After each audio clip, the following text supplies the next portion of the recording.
found TonyBasilio.com, home of the Tony Basilio Show. In just a few minutes, we'll be right with you with another award-winning, action-packed edition of your Tony Basilio Show.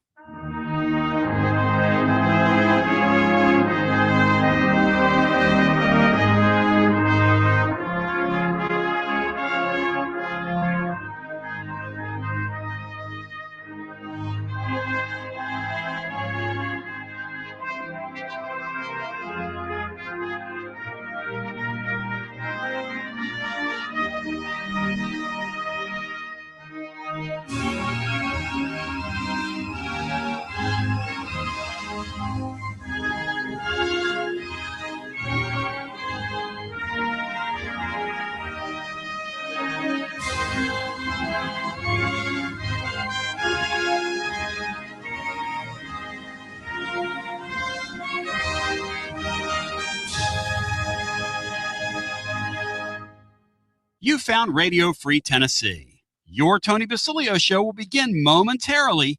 Keep it locked in right here at TonyBasilio.com and on your Tony Basilio app. And hey, do us a favor. Spread the word.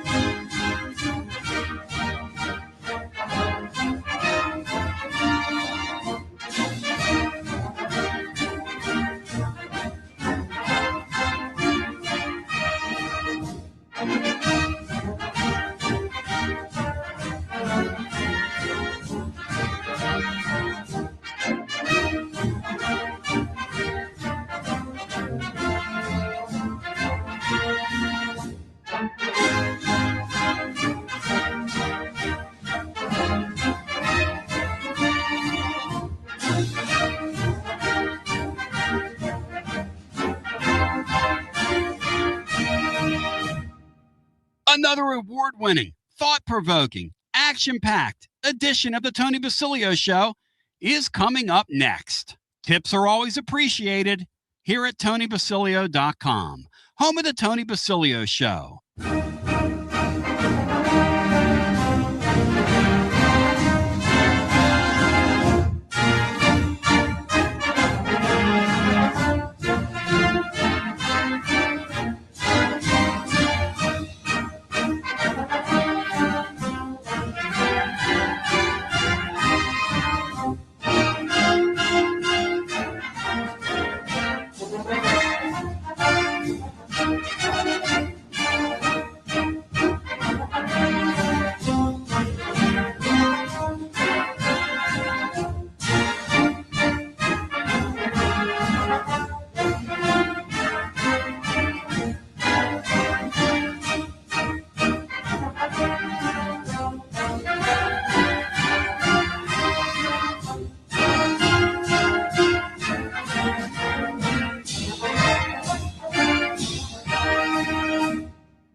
You found the Tony Basilio stream at TonyBasilio.com or on your smartphone or tablet. Another thrilling, chilling, and sometimes spilling edition of the Basilio Show is on the way next. Tips are always appreciated here at TonyBasilio.com.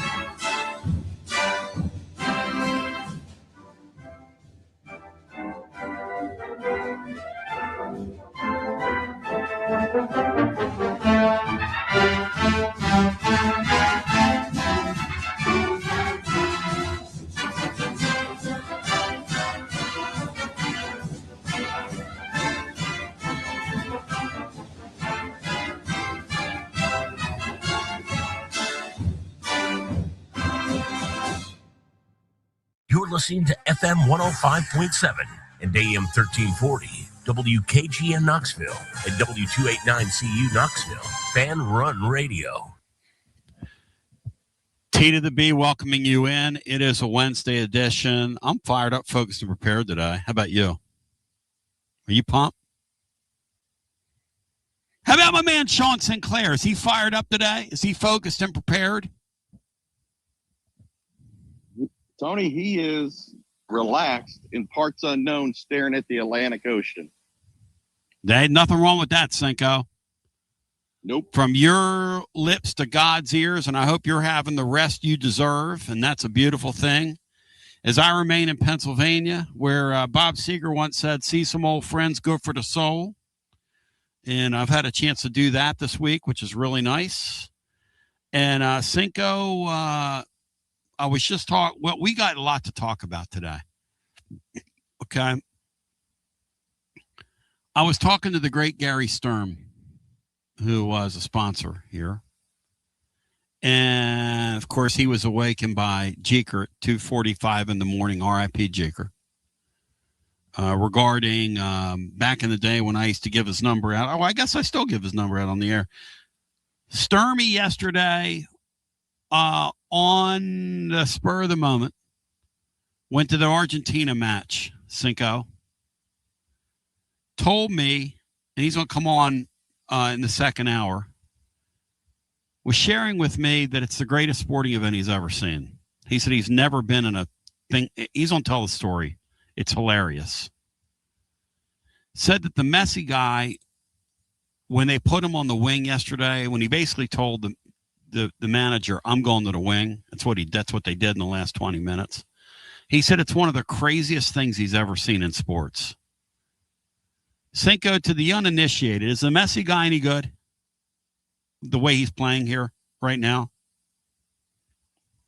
Well, he's arguably the best ever. I mean, it's like Jordan and Chamberlain and all those, everybody, and Oscar Robertson, Kobe, and all those. You can have a lot of greatest ever, but I don't think anybody can make an argument. He may not be the best, but there's none better. I mean, that stuff yesterday,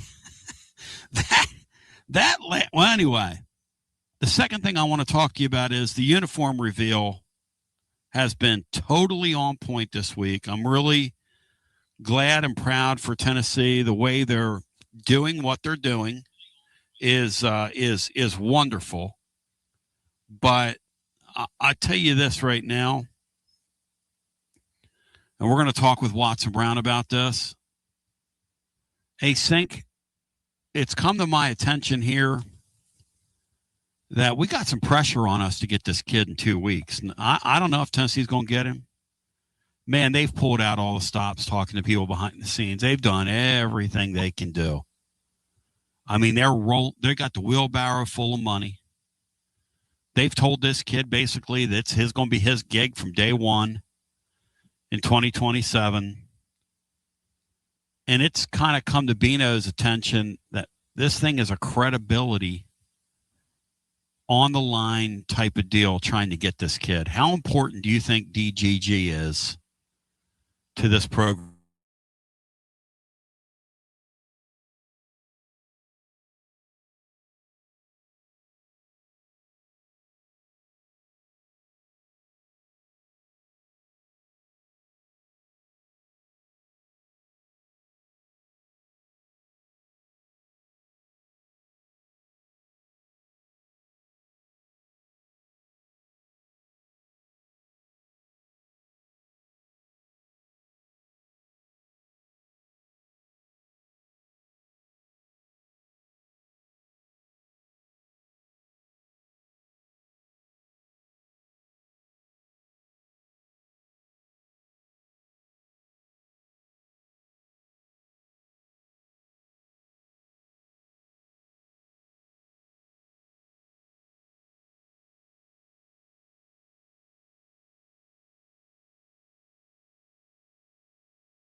to Walker's Painting.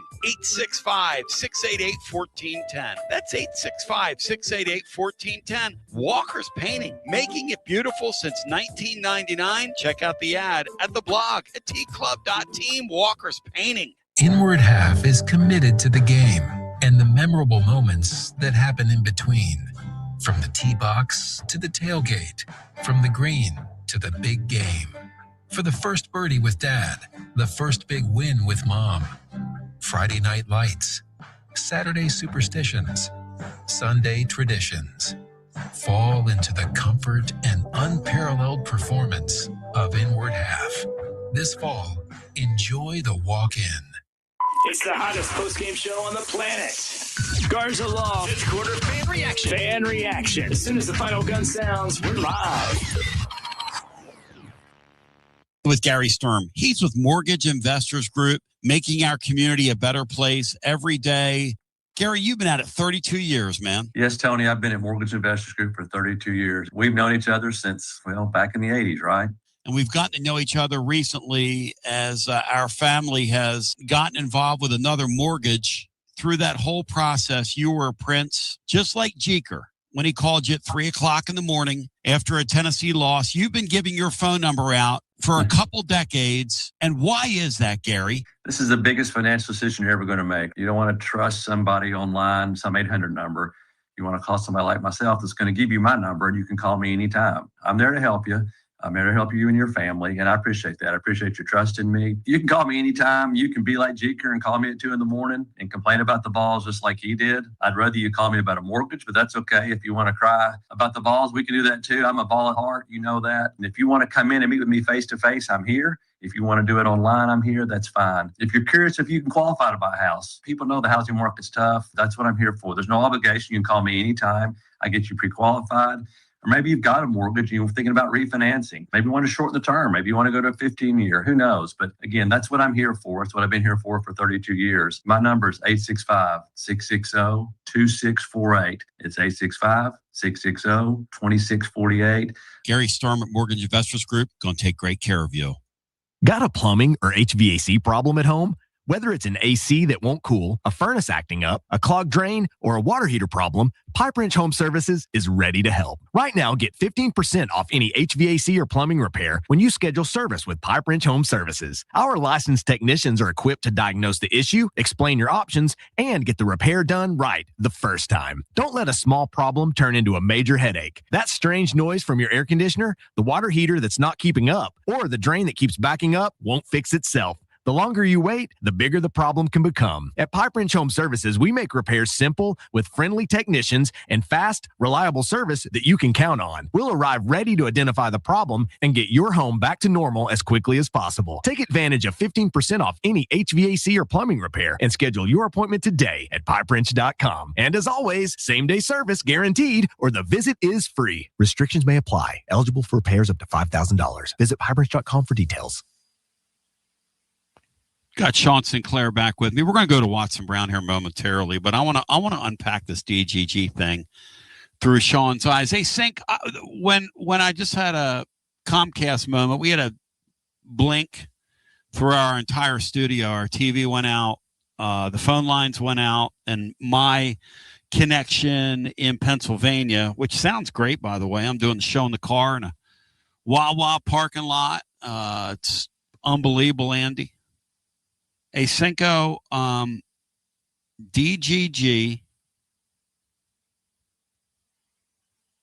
the pressure on Tennessee to get home with him. Now, look, there are a lot of schools. I agree with Martin Columbus. There are a lot of schools that didn't even get involved with this guy because they knew that Ohio State's been involved with him for, a long time. And Ohio State's been regularly getting guys like this, too. That's the other reason why you don't want to invest the time and resources into it. But the guy's at Baylor School. He's been there. He obviously is eye-poppingly great. He could be such a difference maker in Tennessee's offense.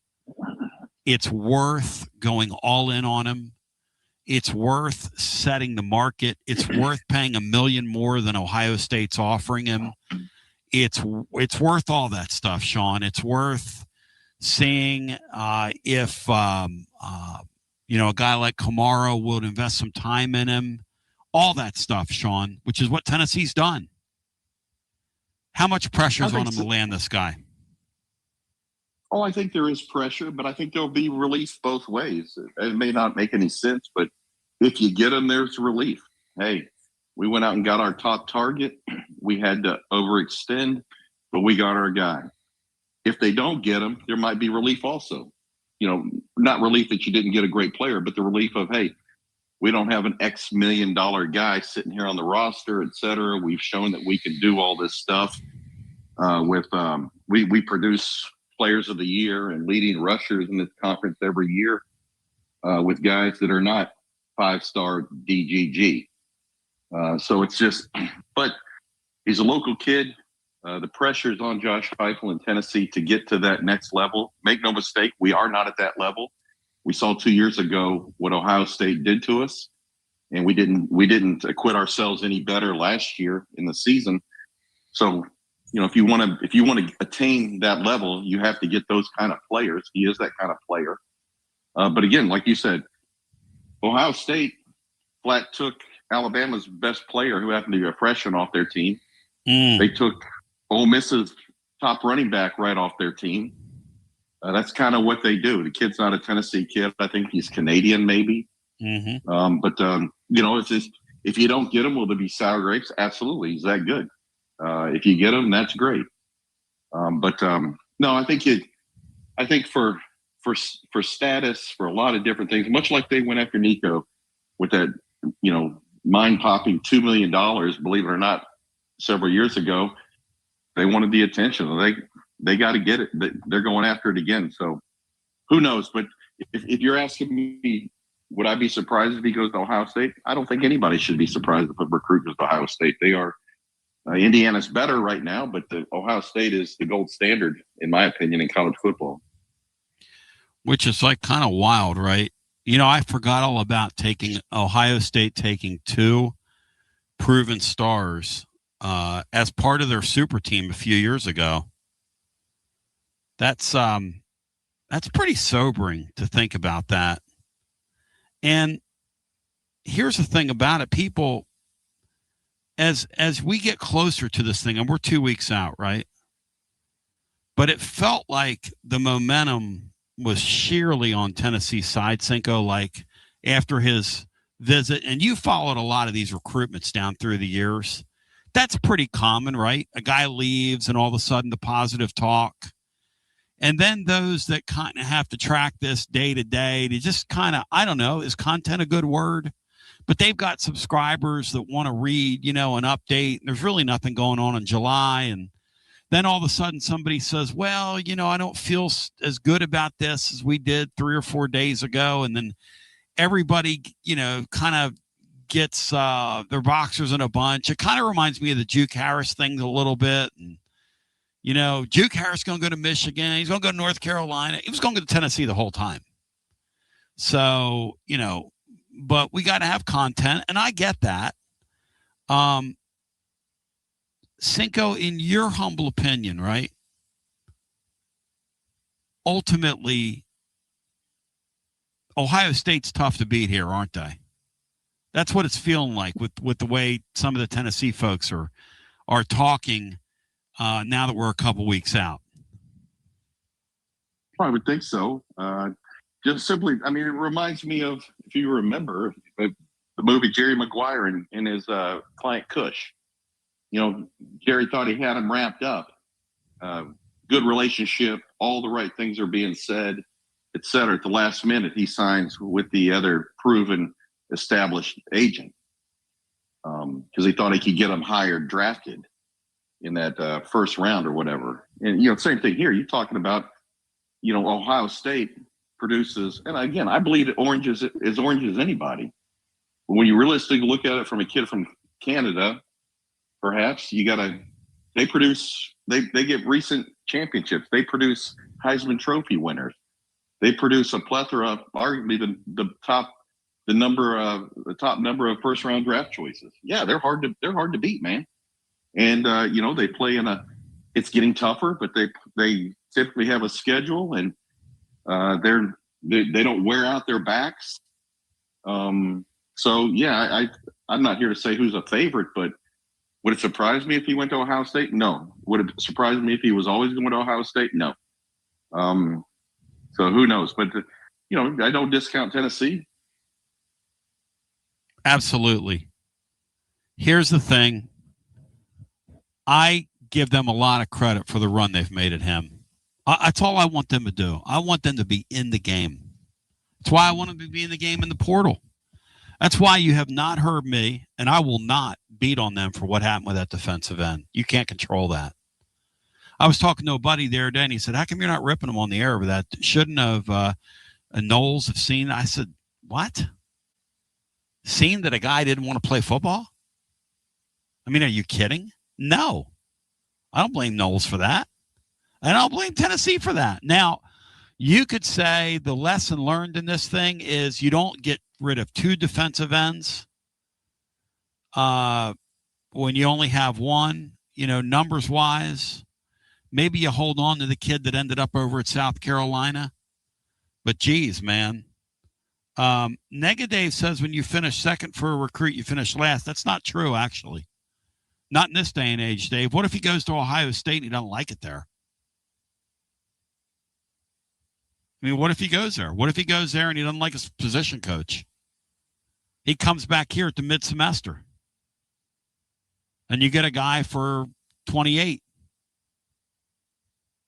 And that's why I'm talking to the Twidiots, okay? Those of you that, and I'm not ripping you, because that's not my style. And Watson Brown, who we bring in now on a Wednesday with Watson Brown, presented by our friends at Simpsons Meats. And shout out to the great Sam Bruce. Watson, your care package will be there on your doorstep in the morning. Ooh. So get fired up, get focused, and get prepared, because you got some great steak in your future, courtesy of our friends at Simpsons Meats. Watson, I'm talking to people like this didn't exist, right, when you were doing your thing as a head coach. But this thing now where we have social media and fans able to impact and reach out to kids, I'm encouraging our fans to leave these kids alone, Watson, on social media and recruiting. I don't think it does a damn bit of good. In fact, it's kind of pathetic to reach out to a kid and say, we really want you to come to our school. Choose us. Look, let the coaches recruit. And by the way, if a kid doesn't choose your school, Watson, these days, don't go on there and blast him, because kids can come back. Kids can, you can transfer every year now, Watson. Fans don't need to be doing that, do they, Watson? No. You're not going to stop them from getting on there. That's just the fans have that right, and they're going to do it. You can sure tell them you wish you wouldn't, but they're going to do that. The one thing that I would say to them, I didn't deal with this a lot. It just started in my end of my time. But the one thing I'd say, don't ever be negative. It does the university no good, because it could come back to haunt you. It could motivate that kid when he comes to play you. It could also keep him from coming here if it's 50-50 with somebody else if it's time to transfer. And he says, I don't want to be around those fans. So, I mean, they could be hurting the program more than they think by being negative. Yeah, you wish they wouldn't do it. They're going to get on there. That's going to happen. Cinco, do you believe, because I wrote about it today in the blog, I hate to say it, I think it's kind of pathetic fan behavior for an adult to get on there and beg a kid to come to a school. Now, look, if you want to reach out to a kid and pay him $10,000 back, I got that.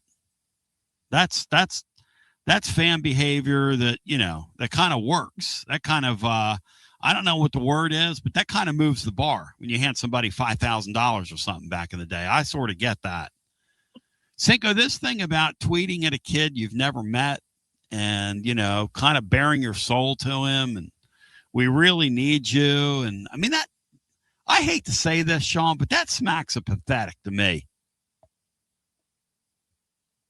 Well, I don't want to judge him. It's never been my thing. As much as I've as much as I followed recruiting, except when I worked in the recruiting office at UT for a little bit, and then when I helped the guy with what they used to have, the old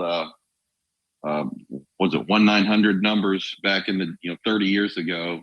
I have never reached out to a recruit. I just people. I'm a firm believer, and maybe Coach agrees. I'm a firm believer that the kid should go where he wants to go, and whatever his opportunity is, it's money, whether it's location, whether it's because you have a child and you need to be close to that child, whether it's whatever it is, roster, whatever, you should go there, because there's nothing worse in life than regret. And there's nothing worse even than that, than going somewhere because someone else wants you to go there or some false motivation. So if the kid doesn't go to Tennessee, I wish him well. We'll be fine. We'll find a back that'll lead the conference in rushing just like we always have. And we may save a little money at the end. What do you think of that, Watson? You think that like when people rain down the level on these kids in the NIL era, Watson, you think it helps at all? Because I don't think it does. I think it clutters things. No, I don't think it can hurt, but I don't think it helps. But they have every right to do it. It's just the way it is in this country, and you're not going to stop that. And as a coach, I wouldn't spend a lot of my time trying to get it stopped. I might make a statement, hey, guys, let's just back off and let it take its place. But I'm not going to spend a lot of time on that. But the fan needs to understand if he's negative or something, he can end up hurting them bad before the whole thing's said and done. It does no good. 100% with Sean. I've never, ever, ever. Kid says he doesn't want to be at my school. I'm the first to help him out the door. You all have heard me say 1,000 times, what's on the side of that helmet, that emblem on the side of that helmet matters, man. And I want people that love that even more than themselves, that's matters to them. And if I had a kid that didn't want to be there, I'd talk him out of it. I might ask, what's the reason? What is it you don't like? But once I felt it, I'd help the kid. I didn't want him there. The great Watson Brown, you bow thy head when you say thy name. It's a Wednesday with Watson Brown, presented by our friends at Simpsons Meats, online at simpsonsmeats.com. Continuing a tradition that began on Jim Simpson's farm, back in the family farm back in 1888. And you're going to deal with meat that's raised on pasture, on purpose. None of the bad stuff, only the great stuff. You will taste the difference. You should treat yourself. It is a beautiful thing. Shout out to my friends at Simpsons Meats. Absolutely next level. And it is, without a doubt, they will ship anywhere in the country, as they have for some of my family and friends. Look, listen. I went to a wedding recently, and I had family members walking up to me and saying, man, that meat, hey, Watson, they've never acted. They usually act to me like, what are you doing here? They're, Tony, what you sent was, wow, that was so great. What an incredible gift. That was incredible.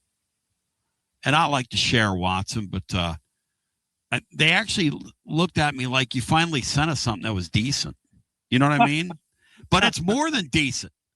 Watson will tell you. It's more than decent. Simpsons Meats. It's more than decent. The best. I've said it all. I'm one that's a tough judge, especially on steak. And I'm telling you, it's the best I've ever put in my mouth. And I bet you haven't had anybody not tell you that, because it is that good. It is that good. And even I can't mess it up on a grill. I cannot mess it up. And if it's coming in the morning, buddy, we may have one tomorrow night. So that just tells you right there. Go! All right, so here we are. Yeah, you need to tell the missus that you will have it on your doorstep tomorrow morning, where Sam Bruce has some splaining to do, Lucy. Some splaining to do, Lucy. Okay, so here we are. Watson, believe it or not, it's July 4th was just celebrated, okay? Now, you got to love city living, Watson. I was talking about this on Monday's show.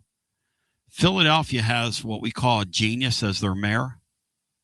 They had the storms blow in here like we did in East Tennessee, and it kind of washed out, the festivities on America 250. She said, not on my watch.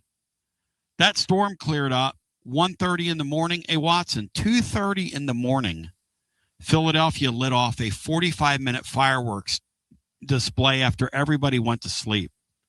How mad do you think the people up here were at her?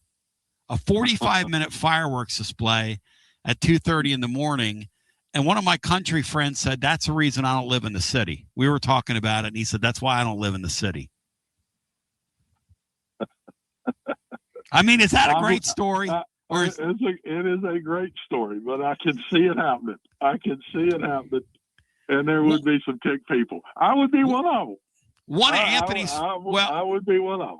Hey, one of Anthony's friends from Penn, who lives right in the area where the fireworks were in the art museum, said, we thought we were under siege. Like everybody just went to sleep. And then you're woken from a deep slumber. You don't remember it's July 5th when you're in a deep sleep. And he told Anthony, he said, we woke up and we're like, and he said the building was shaking, anyway, let's go back here. Believe it or not, the Big 12 had their media days are happening this week. College football is getting earlier and earlier and earlier. And next year, we were saying part of their new deal that they're going to implement is that you will have teams practicing at this time of the year, like Watson said. Spring ball, we talked about it last week, is going to become sort of a relic. Now, I'll be interested to see, Watson, your proposal, your idea, which is give me 10 spring practices so we can see what we have and sort of get some things set, and then give me 10 more practices in the summer. I was thinking about that. That would really help the product early season in college football, because they don't hit anymore, has not been, Watson, I won't say very good, but as good as it can be for the early couple of games. It's not a sharp product for the first month of the season. And I think this would make it better. You get 10 days of spring ball, and that's far enough away from playtime that you can bang on them pretty good and let them get well without the surgeries. And there are even some surgeries you can come back from. So to me, I would not want to lose that in the spring. I want fundamentals. I don't want to go deep into my packages where I'm spending all the time out there running and getting adjustments into pass patterns and all the different things you do. I want to block and tackle and react and play one-on-one, man-to-man, and just all the things you can spend more time doing. That's when I get it done. Now, when I come back in those first 10 days in the summer, major putting stuff in. You're putting your offense in. I want those 10 days, pretty much when those 10 days are over, the stuff is in. Then you get to your 20 practices in before you start. Stuff is in, and you're back to blocking and tackling and yet running your offense and defense. So I think there's a chronology that it could work really good. Are you of the mindset that that's what the NFL does, Watson? They don't, because I know you've seen NFL camps. They don't install stuff at their mini camps. That's basically just getting guys acclimated, right? It's doing two things, and be the same thing in college. You're looking at your new players. And did we do good? Did we do bad? We missed on this one. Oh, this one's better than what we thought. We can use this one this way this year. That's the first piece. And I think it would be the first piece of spring ball because you got so many transfers. You got a lot of people you need to see. And now you're making the plan from that to your next group of 10 days. And where you're going to put them, what they're going to play, how can you use them, what is best way to use them, what do they do good, what are they not real good at? Tony, And then you put it all together in those 20 practices before you play. And there's going to be some really hard physical practices in there in that 20 days, and there's going to be some that aren't. So, but it works perfect. I would promise you that was discussed in the rooms when they put this together. Promise you it was. Yeah, I got to say that I totally 100% feel what you're saying. Got to ask you something about the Big 12. Brett Yormark yesterday talked, and they've got 2 international games that they're playing this year. He says, we want to be the I'm trying not to laugh when I say this. We want to be the most global. I'm going to read this to you. We want to be the most globally relevant conference in college athletics. We opened last season in Ireland, and we'll play 2 international games this fall, including TCU opening the season in Dublin and Arizona State and Kansas competing in the first ever college game in the iconic Wembley Stadium. He said, in fact, Fox's Big Noon Kickoff will take their show international for the first time and join us at the Union Jack Classic. He said 14% of our student athletes come from outside the U.S. 6 of our 16 institutions have campuses outside the U.S., including Arizona State's new campus in London opening in the fall. Our brand of football travels. It's fast, it's dynamic, and it's exciting. Now, Yormark is he's a great salesman. Watson, why are we doing this? And as a coach or an administrator, isn't that kind of a nightmare? Yeah, you don't want to be the one playing that game. I can tell you that. Not as a coach, not early in the year. It just messes up everything. It messes your rhythm up for probably the first 2 or 3 weeks of the season. And long trip, not in places you've ever been before. I understand what he's saying. He's overstating it, 100% overstating it. 1 game, 2 games a year is not going to turn you into the global conference. With the name of Alabama or the name of Notre Dame or whatever, that don't go away, Tony. That's national. That does not go away. And so that's not going to happen. I don't mind what he's doing. If I'm a commissioner, I don't, but I understand what he's saying, but I don't think it's going to do what he's stating it's going to do. That it'll turn them into the global conference of the country. I just don't think that's going to happen in 1 or 2 games here or there. I mean, hey, Cinco, if you're trying to grow college football internationally, you're going to treat them to that? Are you going to put like real games on the field? And by the way, last year's game is where the family, the father and the brother of one of the quarterbacks got into one of the great fist fights that we've seen of all time. I think that ended up with both of them getting arrested. I think that was in Dublin, Ireland last year, which is very next level when a father and a son get in a fist fight in front of people. Who was that? I think it's just another attempt at a money grab. Yep. I mean, we have a distorted, heightened opinion of ourselves over here, as do other people in their countries, and because we think it's so important for college football that we project out on other people. If I were to tell you that the Blacks, the famous rugby team, extremely famous rugby team from New Zealand, was going to come here. National treasure in Australia. It would draw some people that like rugby, and it might draw some people that want to go to an event. But their Blacks coming over here are not going to make rugby bigger.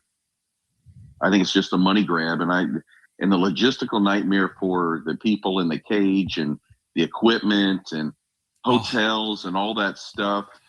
I think it's people in administration thinking something's a good idea on paper and then asking Coach Watson and his colleagues to go execute it for them. And then, Watson, not only do you play that game, and then they give him a week off afterwards, But there's no telling when you go to like Europe how long it takes your body to recover from that. No, I'm telling you, it messes up a good 3 weeks. And it's a total, all he's saying and why he's saying what he's saying, Tony, in my opinion, is to cover up that we're getting this amount of money to pull this off. And so it covers that up because you don't want to say, well, they're paying us this, so we got to go. Give me a break. I mean, learn to handle your money better anyway. I saw where, was it the Pac-12 canceled their media days to save money? Did you all see that? I think it's the Pac-12. That's fantastic. What an image idiot that is. I mean, you're trying to get up to the big boys in the FBS, and then you cancel media days. I just, you know, we are fighting. Everybody's wanting that dollar, and the Pac-12 needs the dollars because there's only two really getting the dollars, and that's the Big Ten and the SEC. And everybody's trying to catch them, and you're not going to catch them. You're not going to catch them unless you get a TV contract like they got. And right now it's ESPN and Fox, and they're eat up with Big Ten and SEC. Until somebody else throws the money around like that, you're not going to catch up, period. And that's what I don't like. Yeah. I don't like when money is the reason. I like when tradition is the reason. I like it when Tennessee has been really good and they stay good because they've been really good. Or Alabama's been really good and they stay good because they've been really good. I don't like it because you're good because of money. That don't turn me on a whole lot. But that's kind of where we're headed. The great Watson Brown joining, breaking it down scientifically, coming off the top rope, moving from right to left across your device. By the way, I was just reminded, that was Big Beef reminds me, that was Avery Johnson's family, which is a kid that Tennessee was involved with last year. And, boy, that would have been fun. Imagine if Avery Johnson, Cinco, they could have gotten him in Knoxville last year. And that would have been really, really fun. So college football, Watson, I got to give this to them because they've opened Pandora's box wide open. Get ready for what they're calling legal tampering, Watson. The new tampering framework concept, Division I Board of Directors has reviewed opportunity with contactable student athletes and their authorized representation during a defined window immediately before the transfer portal window opens in the fall, Watson. Now, I'm sure, Watson, they're all going to abide by that. Aren't we fully confident in that, Watson? Well, it's not the coach and it's not the kid. It's an agent. And it might be a parent or an uncle or something. I mean, that is going to be so hard to control because these agents are deep into this, Tony. I mean, we all don't know how deep these agents are into it. This is quick money for all these guys. They're licking their chops, man. They've been living in the NBA and the NFL and all that. Now they've got a complete different opportunity here, and they're jumping all over it. And so controlling those guys is just about impossible in my personal opinion. So we may get some of them. We might get a few.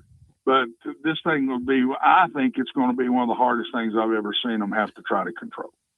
The great Watson Brown joining on the High Noon Hotline. There are so many moving parts to college sports, so many storylines, so much stuff going on. And that Big 12 conference, I got to give them a lot of credit because they've now named their entire basketball league the Monster Energy Big 12. Monster Energy drink appears on every jersey now throughout the conference, and they've taken buku dollars. And this is something you warned us about. You said this is coming across college sports before it's over. I did. Here it comes. It's going to keep coming, too. I saw where Oklahoma State's going to have something on their jersey. In every sport, because whatever company it is they're at that's getting the advertisements, paying every sport a certain amount of money at Oklahoma State. It's coming. Everybody's hunting another way to make a buck, Tony, because that's the only way you can keep up. It is the absolute only way you can keep up now. Your traditions and all of that is not the number one piece.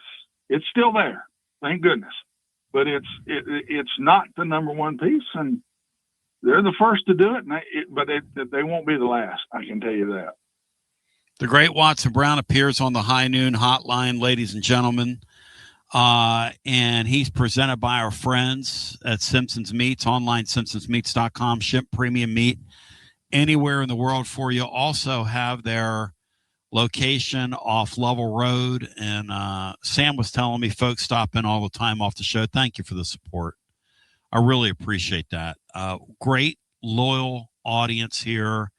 You have no idea how much we appreciate it, me and Laura. It's allowed us to be on our own for 20 plus years, which is a real blessing, to be able to do this, serve the community, and do what we do. I do want to remind you, we need your tickets for the upcoming Kennesaw State Tennessee football game. It's in early September this year, where we're doing our tailgate for the kids of Amachi. Amachi is a Christian-based organization that is a mentoring organization for children that have one or both parents incarcerated. This is a organization that seeks to break the cycle and show these children that there's life out there. And they've had a lot of great success stories with Amachi. We've been doing this Keith Hatfield Memorial event now for right at a decade, and it has been every year. It's my favorite day of our calendar. I mean, it means so much. So if you could please help us round up some tickets.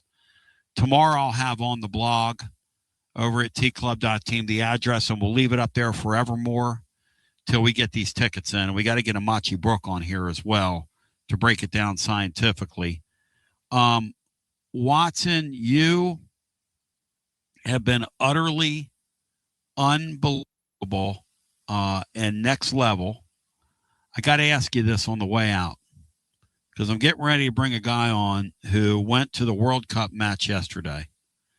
And he went in there agnostically. Like he doesn't love the kickball like I do, okay? But it blew his mind. At the end of it, Watson, he was with the Argentina people. Him and his son took their shirts off and were waving their shirts like the Argentina people were. He got swept up in the fervor. It was down in Atlanta. And he tells me today, I don't know that I've ever experienced a sporting event like that in my life. He went in there kind of like, I don't even know why I'm here. I'm taking my son because my son loves that sport.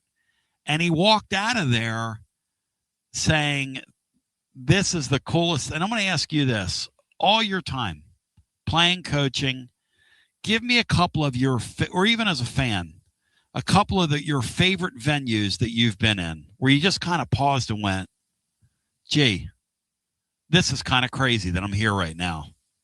Gosh, Tony, I mean, there's so many. I saw where in college football, the top 25 most exciting places to play, somebody did that. I had been to 22 of them. So I've been to all of them, but it's just Neyland Stadium always stuck out to me because I was there so many times. All the different 7-8 years of Vanderbilt, and then UAB twice. I've just been there a bunch. Mississippi State. So I've been there, but all of them. We won in Baton Rouge. We won at State College at Penn State. They're all fantastic. And what I saw, which I didn't get till I saw it, is this soccer thing in Europe and all in that part of the country is just like college football here. The excitement of the game and what it does to those communities, I saw it, and the pride they take, Tony, is unbelievable. It was so neat to me to listen to these people come to this country right around July the 4th, right around our birthday, and talk about how great a place this is. I mean, I took so much pride in listening to all of that because I don't understand these people that our birthday doesn't matter and you don't take pride. I don't understand how you don't unbelievably bow your head to our flag. I just don't get any of that. And because I love it, I'm very proud to be here. I asked my dad this. I'm gonna let you go because I know I'm eating your time up. But I asked my dad. He got shot down in World War II. Lived from it in a plane. Wow. And lived from it, and always went back with these guys till they all got old and passed away. And I asked him. I said, Dad, how did you do that? You're 19 years old. How did you? He said, I can't explain it, but I'm telling you, you would have done the same thing. And I'm going to tell you, when 9/11 hit and they bombed us and did what they did to New York City and killed all those people, I could have gone, Tony. I could have gone. At 40-something years old, I could have gone right then. And I knew then what my dad meant by that. So I have unbelievable pride in this country. And I'll finish by saying that's why I enjoy being on with you guys. It's a first-class show. You all are first-class people, and the fans are very lucky to have you. And that's why it's an honor to be on with you. Well, and I'll say to you, look, my father fought, and Sean comes from a military family, but my father fought in the war, and he was over in the Philippines. He said, Tony, these people, he didn't experience what your dad experienced, but he said, let me tell you something. He said, I lived every day, and he didn't tell me this till he was old, because he never talked about his military service. We tried to get him, we were kids, tell stories. And he would say is, it's not glamorous. It's horrible. He said, but we did what we had to do. And I didn't realize this at the time, but in my people, the Italian folks, they were kind of fooled. Like I didn't realize this till last 15 years, but my grandmother was sending precious metal to Italy for them to melt down because they thought Mussolini was good on the front end, Watson, till he turned. Absolutely they did. Till he turned. Yep.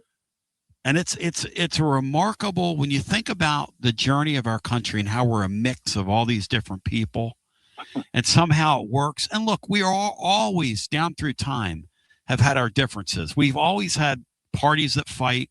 I mean, Watson, we had duels in the late 1800s. Yeah. People would literally duel.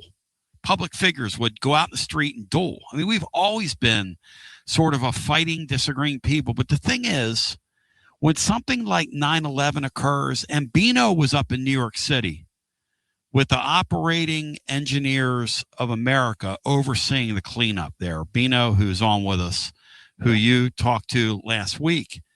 And he says everybody dropped their allegiances when that happened. That's what's beautiful about our country. So I celebrate our birthday. I love this place. Half of us are crazy. And the other half's crazy. And everybody's crazy. Everybody's a little crazy. It's kind of like everybody's got a dysfunctional family, as I like to say. Crazy. And if you're telling somebody else they're crazy, don't look in the mirror. That's exactly right. We're all crazy, but we also love this place. And if you don't, right. you need to learn to, because you're missing out on something special if you don't study what has gone through this country, Tony, and love every minute of the ups and downs that we've come through. And come through together on a lot of different disagreements. But at the end, we always find a way to come together. And not many countries can say that. Watson, I love you. You're my man. Safe travels to you. Enjoy the meets. I'm gonna miss you next week like you can't even imagine. I'm already got a tear in my eye. You're my man, go see Watson. A grandchild, and I'll be back with you the next week after that. So, my brother, I love you, and give your grandchild a big hug for us, and we love you, man. Thanks, love y'all. I love him. He's such a passionate guy, and there's so many great topics. Here's what I ask you, because the great Gary Sturm's going to join. his mind, you're going to hear this because he's so funny. Because Gary is a man of total passion. Like, you talk to him, and he loves his Tennessee sports. Basilio, I'll tell you something, Basilio. That's what he says. I'll tell you something, Basilio. And then he'll go into this whole thing about, whatever. And it's just so passionate, Gary is. He reaches out to me today and says, man, my mind was blown by kickball. My mind was blown. Cinco, how hard do these fan bases go that have come all over the globe? This is what Gary described to me yesterday. He said, I'm at that thing yesterday and I'm walking in. He said, and I feel guilty, Tony, because there's like, whatever there is, 88,000 people in that stadium yesterday for that event. He said there's about 50,000 fans from Argentina outside trying to get in. He said it was crazy how much it means to these people. It's pretty wild, Sean. I don't think you have to like soccer to get into that. I don't think you have. If you were dropped in center court in Wimbledon this week, if you were put on the 18th green at the U.S. Open or something like that, if you were put in, perhaps the Super Bowl, you don't have to be a fan of that to appreciate passion.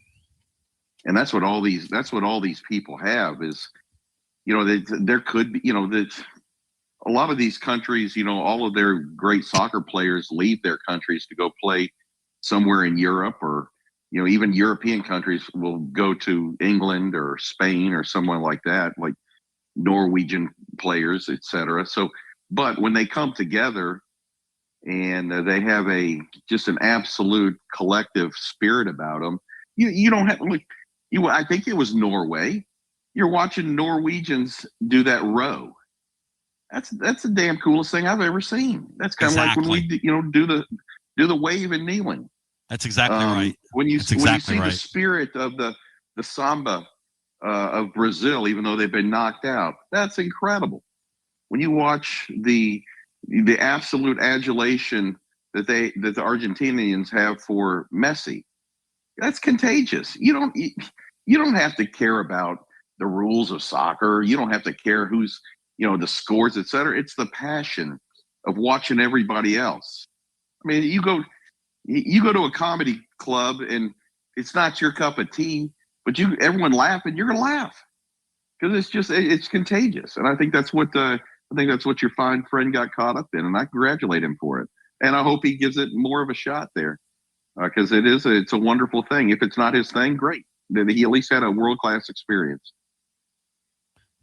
Gary's going to join us. Here's my question for you heading into our number 2. What's a sporting event that you went to? It can be, I don't care what it is, SEC football game, I don't care, where you said to yourself, I'll never, ever, ever, as long as I live,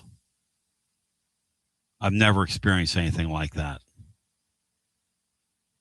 Either a crowd or the passion and maybe it was something, not one of the sports we watch.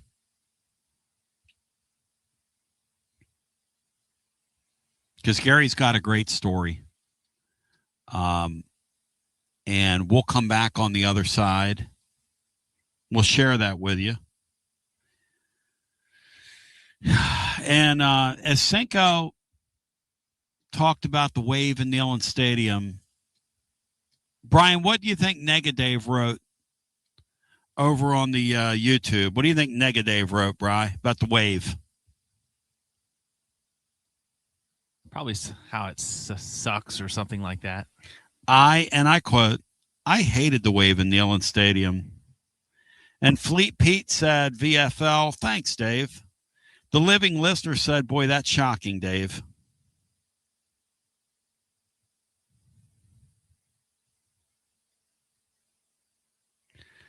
Michael Moats said, my dad was in the Philippines, Michael. He said my grandfather was a medic in the Philippines. He saw some gnarly things, never talked about it. One day, he suddenly started talking about it to me and my wife. I wish we had recorded it. Yep. Also, the latest reveal is out. I want to get Sean's thoughts on the uniforms we've seen so far. I really believe that this thing with Adidas has been handled perfectly. I think these uniforms, the first 2 days, look great. Kudos to them on the rollout. Those road uniforms are tight, man. Tight. So I call that uniform yesterday sparse and Spartan. That's my adjective for that road uni. It's perfect. Like Brian said, that thing looks like a football uniform, like a team that's going to walk on the field and do business with you. Or something about that big number, the way they've got the numbers now, that almost look menacing, Brian. You said that yesterday. Pretty good. Pretty good. If not excellent. Now you just got to get menacing players inside the uniform to match it. That's the point. That's right. Now we've got the uniforms figured out, Dr. Danny. It's time to get some folks inside of them that can get the job done and get us back to our rightful place getting deep into the postseason. Now this thing's a postseason deal. It was nice making the playoffs. Hey, I'm all for that. I'm for that. I'm not against that. I'm for that. But Dr. Danny on the show of record, it's great. You're being counter. You're making all this money off the backs of the fan. Hey, good more power to you. Time to win, man. It's time to win. It's time to win. As we continue with more right after this. You're listening to FM 105.7 and AM 1340, WKGN Knoxville, and W289CU Knoxville, Fan Run Radio. Tona B, inviting you to experience the Collins Insurance difference. And what's that? How about multiple top carriers that you can trust? Like Erie, they underwrite our entire Rainier studio and everything around it. Travelers, Hartford, Hanover, Progressive. We do what's right because we care. In today's technology-driven world, maintaining the human touch, Bruce Springsteen, is one of our main focuses. We deliver the best customer service humanly possible. We give you someone that you can actually call or sit in front of. Imagine that. No call centers here. Experience the Collins Insurance difference. Check them out at collinsinsuranceTN.com, and they're Mrs. B approved. Collins Insurance. TB with a few serious questions. You feeling tired, foggy, you gaining weight, or you just don't feel like yourself anymore? Hormone therapy is finally becoming mainstream, but it's truly something my man, Dr. Tom Rogers, has been doing for over 20 years. Dr. Rogers at Performance Medicine wants you to feel your best, and he treats both males and females. So, guys, we can do this as a family. At Performance Medicine, hormone therapy is personalized to you. If you're dealing with hot flashes or mood swings or low energy, decreased libido, fatigue, muscle loss, stubborn weight gain, it might be time to find out what your body really needs. No shame in this game. You can do something about all the above. Performance Medicine offers customized hormone treatment plans based on comprehensive lab testing with options like pellets, creams, patches, oral medications, and injections. The goal is simple. Help you feel like yourself again. Next level. Make your life better. Take it to the higher plane. Visit performancemedicine.net. Schedule your consultation today. You'll feel your best with Performance Medicine. Big news, Basilio family. Get ready because the 2026 Knoxville real estate market is officially shifting into high gear. All signs are pointing toward a record-breaking year, and the energy across East Tennessee is absolutely electric right now. Whether you've been dreaming of finding that next home, looking to capitalize on your current equity, or ready to dive into the investment world, the timing has never been better. Having a game plan is the key to winning in this fast-paced market, and I'm ready to help. Give me a call, Jennifer Morris, at 865-694-5904, or reach out at nextmovesmokymountains.com. That's nextmovesmokymountains.com, and go Vols. Basilio here with the great Chad Stockton of FC Alliance. And Chad, I can hear it in the background, brother. It's World Cup season, and you guys are in the middle of it. Talk to me. We are excited. Our U9 through U12 trials just kicked off today for our locations in Knoxville and in Johnson City. So we're ready to offer any player top-level competition, top-level training anywhere they want to be in Northeast Tennessee. In our programs, we offer competitive play for anywhere from 9-year-olds to 19-year-olds. We've got 2 locations. Our location in Knoxville is kind of our home base, and our location up in Johnson City in the Tri-Cities area is our FC Alliance North. Both locations are growing tremendously, and we're excited about what the future holds here at both locations. Growing the beautiful game in the season of the World Cup. Chad Stockton, how can folks get more information? Go to our website, FC Alliance or FCAllianceNorth.org, and both locations we're happy to serve the beginning player or the more experienced player, because what we will promise is the top-level training and top-level leagues that we can play in for all of our players. Growing the beautiful game in Knoxville and now also in the Tri-Cities. FC Alliance. Thank you, Chad Stockton. Thanks, buddy. Okay, so we really need uniforms and equipment for this season. Can I trust you with that? Cool, I'll just order them online. What? Yeah, I'm going to hop online and I'm going to get them ordered. Hold up, that's not a good idea. We shouldn't just spend money on some random online retailer, okay? I mean, it seems pretty convenient. Trust me, it's a terrible idea. Let me simplify this for you. SM Athletics. Okay, how do you pronounce it? SM Athletics? They're the go-to for uniforms and equipment, whether it's for universities, high schools, youth leagues, you name it. So why wouldn't you rather go with professionals who can guide us through the process, design the perfect uniforms, and deliver the best equipment? Yeah, I guess that makes sense. What's the name again? SM Athletics. Right. It's definitely smarter to go with a company that emphasizes customer service, fair pricing, and, of course, excellent products. Exactly. So, yeah, I guess it's settled then. For uniforms and equipment for all sports, it's SM Athletics. When a dangerous, overgrown, or storm-damaged tree is threatening your home, your car, or your family, don't risk it. Call ECR Total Landscapes, your local tree cutting experts. From precision tree removal and trimming to emergency storm cleanup, ECR Total Landscapes has the equipment and the experience to get the job done safely and efficiently. Call today to set up your free estimate, 865-384-2012, or just go online to ecrtotallandscapes.com. Preparing food for a big gathering can really take it out of you. That's why you need to call Calhoun's and check out their selection of party platters. Whether you're hosting a party for the big game, a reunion, or just an everyday gathering, a Calhoun's party platter is next level. Choose from Calhoun's always excellent chicken tenders, fly with Calhoun's wings, or boneless wings with a variety of dipping sauces, award-winning next-level melt-in-your-mouth barbecue ribs, or delicious spinach artichoke dip, or get one of each. Plus, if you're doing burgers or sandwiches, Calhoun's has lots of side dishes like spinach Maria,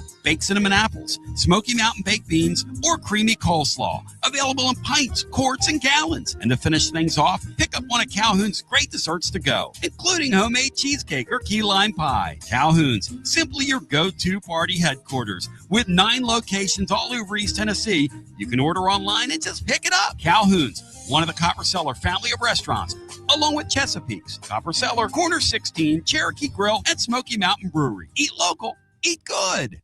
Like our 2026 football Vols, score a T3 TD every time with T3 Vodka, Tennessee's premium vodka, handcrafted with passion, precision, and a whole lot of pride. Right here, handcrafted in the majesty of the foothills of the Great Smoky Mountains. Quality around here isn't just a promise, it's a way of life.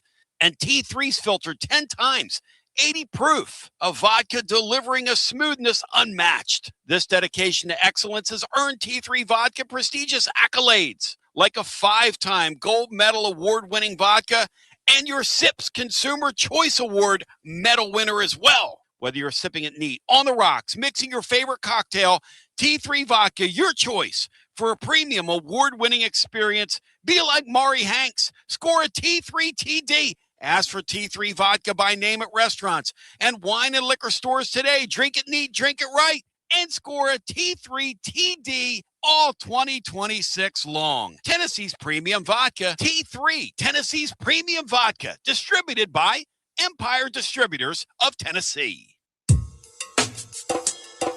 TB here for Cedar Bluff Plumbing, a live and local company that's been serving our area for over 32 years and counting, because every customer counts, and I mean no job is too small. Cedar Bluff Plumbing just voted #1 by City View magazine because multiple plumbing experts are on call to serve all your plumbing needs. Chances are there'll be a plumber in your area when you call, and they won't send some salesman to your house. You're going to get a high character, trustworthy, highly trained plumber who will serve you, not like some of these guys that look like they came off the set of America's Most Wanted. Cedar Bluff Plumbing is Basilio tested and approved and will go the extra mile for you because Chucky Mack is a servant of the people and my consigliere to the throne, celebrating over 32 years of serving living volunteers. Cedar Bluff Plumbing. Call 588-4448. That's 588-4448. Cedar Bluff Plumbing. Nothing makes you realize how much you rely on your air conditioner like a scorching hot day in East Tennessee. You want more than a technician. You want someone you can trust. Schedule Pipe Wrench's $79 AC tune-up now because the heat is here. Our certified technicians inspect, clean, and fine-tune your HVAC system to help it run efficiently and reliably while reducing the risk of breakdowns when you need it most. And while we're there, we can also recommend ways to improve your indoor air quality for cleaner, healthier air throughout your home. For more than 20 years, homeowners across Knoxville, Maryville, Oak Ridge, and surrounding communities have trusted Pipe Wrench Home Services for dependable comfort. And with our same-day service guarantee, you won't be left waiting when comfort matters most. Schedule your $79 AC tune-up today at pipewrench.com. Same-day service guaranteed, or the visit is free. Offer valid on standard systems only. Visit pipewrench.com for details. TB back with you, fired up, focused, and prepared. Totally pumped. One of my favorite people in life now joins. Okay, and that's a great Gary Sturm. And look, you hear us talking about him with Mortgage Investors Group. He tells a story about Jeker and 3:00 in the morning and all that good stuff. He reaches out to me today and says, "Hey, Basilio." He calls me Basilio. I like when he gets real passionate. He goes, "Basilio." And we start talking about Tennessee sports. Gary, do you realize that when you get real passionate, you call me Basilio and you get going in your on your rolls? Do you realize that? I do realize that, Tony. Sorry. And sometimes the 4-letter words come out too. I'm a little passionate. And so yesterday, unbeknownst to me, you end up in the middle of what was a total circus. Okay, so when we left the air yesterday, Brian goes, Egypt has just scored their second goal. And Brian, how cooked, Brian Hartman, before we get Gary to tell his story, how cooked did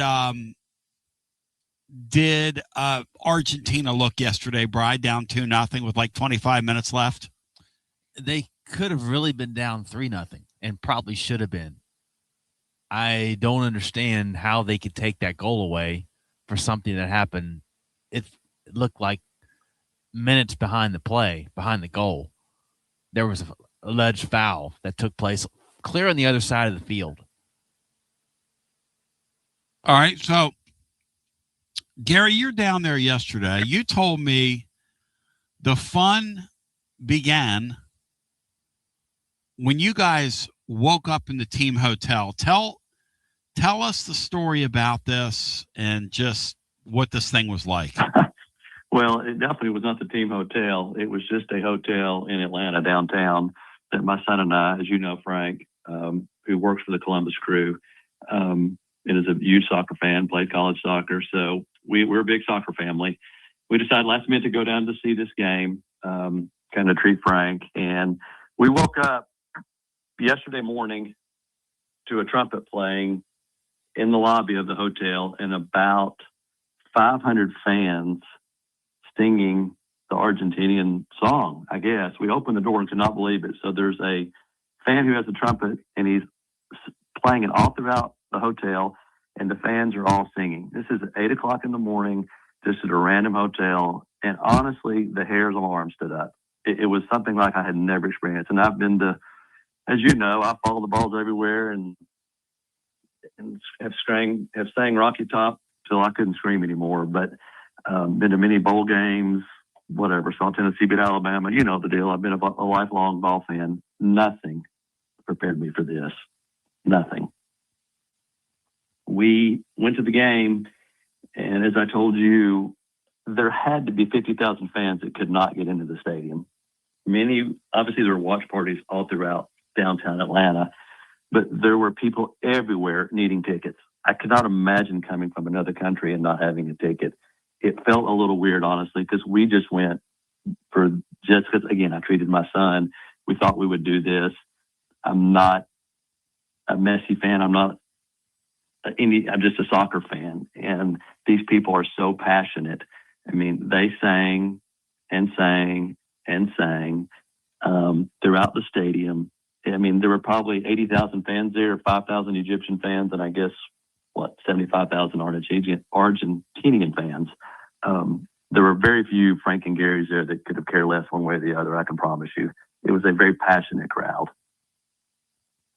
And so, yeah, like you guys are just kind of there watching it, and you guys are just like the few Americans that were there, right? Like these.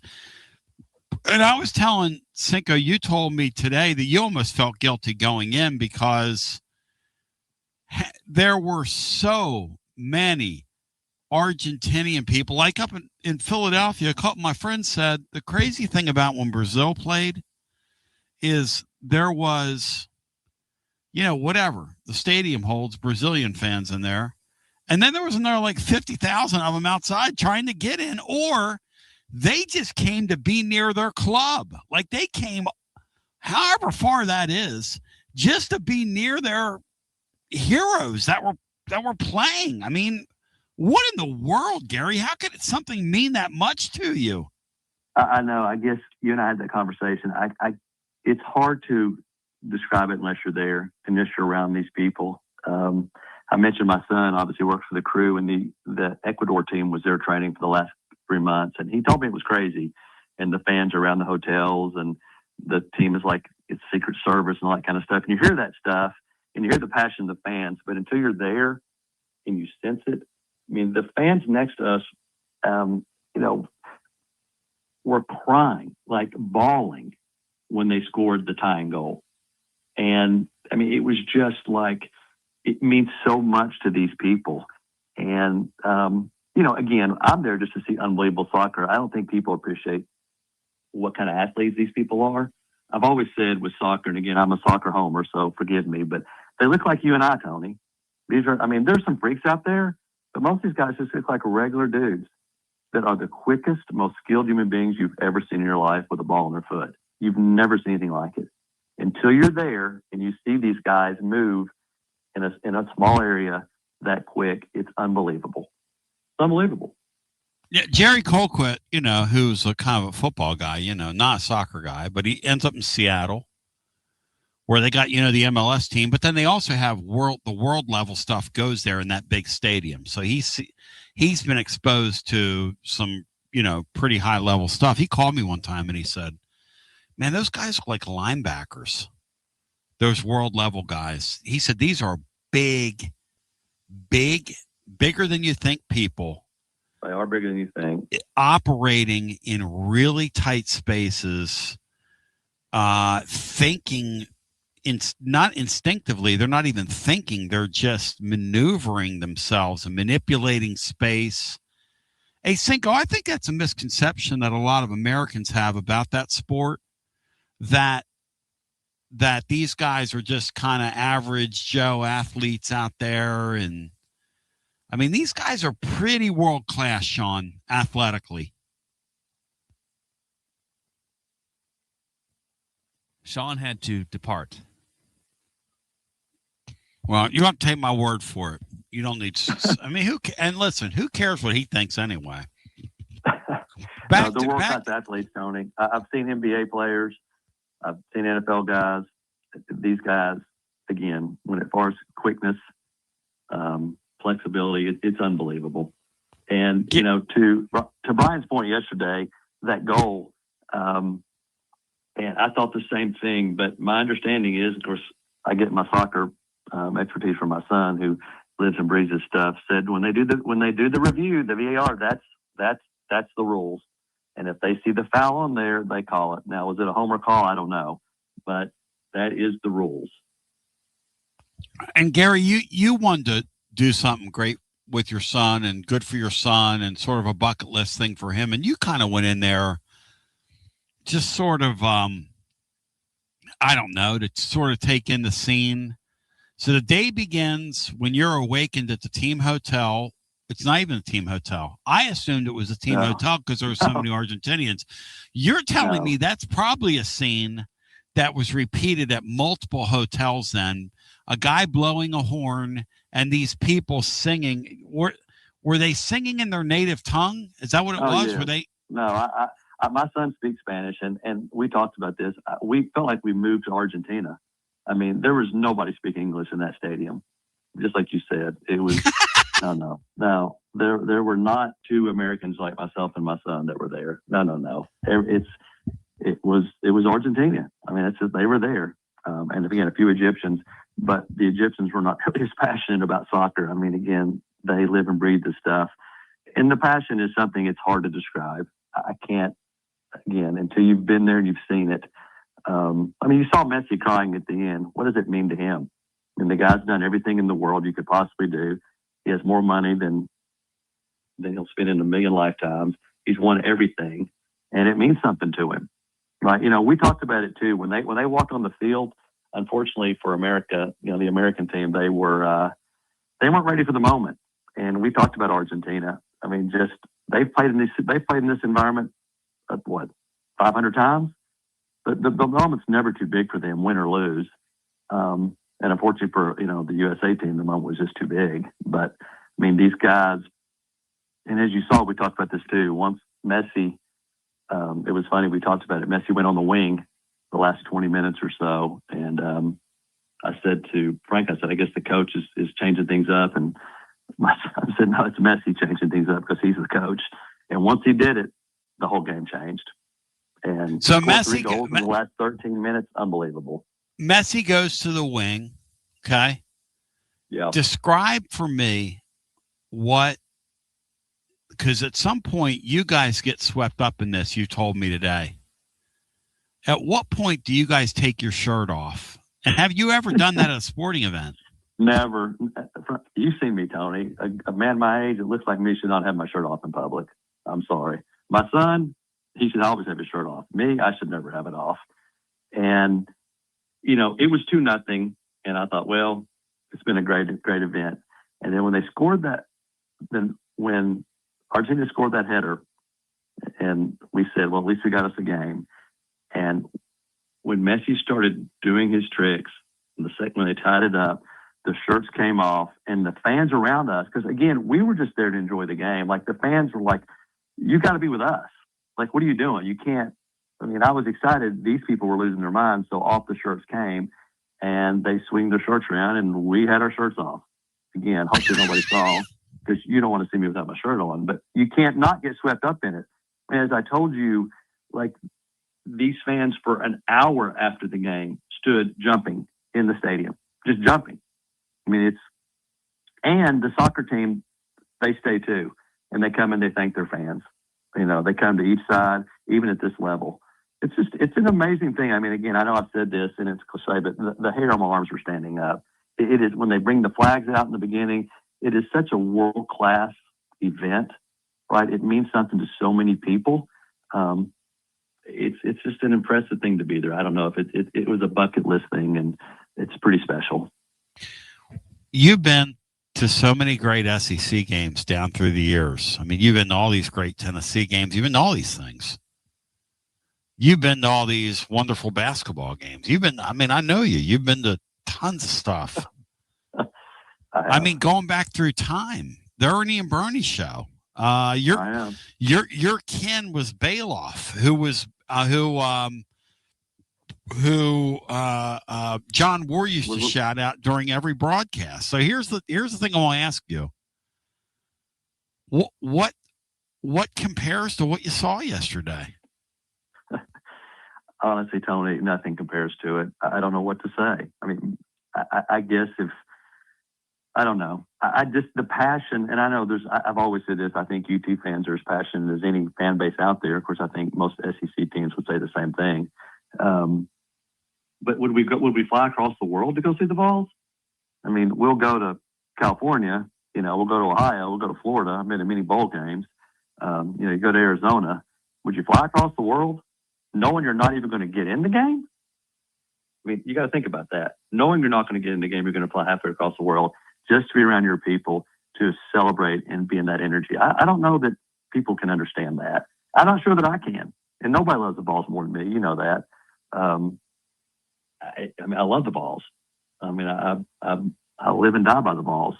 But even in my greatest moments, there's nothing compares to being in that energy of, I don't know how many hundreds of thousands of fans were in Atlanta, but there were 75,000 in the stadium, and I know there was another 50,000 outside the stadium.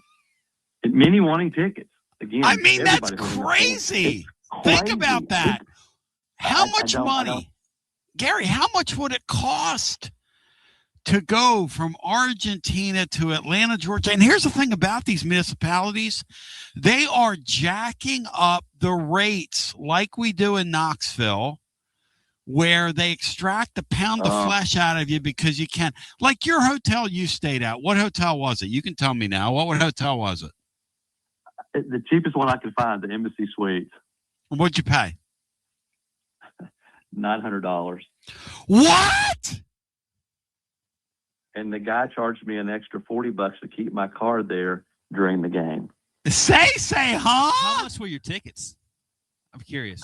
I can't say what I pay for these tickets on air. It's embarrassing. I just can't.